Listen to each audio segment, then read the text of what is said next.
Attorney Harry Roque may sagot sa tanong tungkol sa kaibahan ng kaso sa Netherlands at Pilipinas. Halina't ating panoorin. Dito po sa ICC, ginagamit nila yung sistema sa Europa na nag-iimbestiga ay mga prosecutor kasama mga pulis at ang biktima ay nagbibigay lang ng kanilang mga testimonya. No?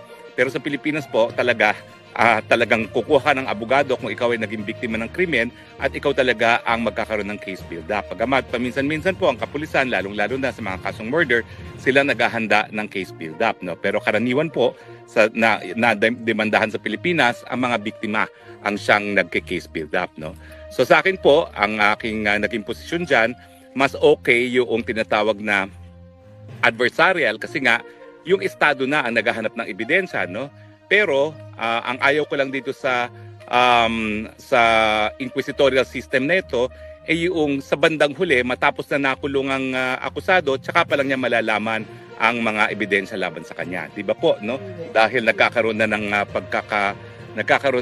pagkakait ng karapatan ng kalayaan, dapat naman bago siya pagkaitan ng karapatan ng kalayaan, dapat alam na niya yung mga charges against him, no? Yung mga ebidensya na ilalatag laban sa kanya.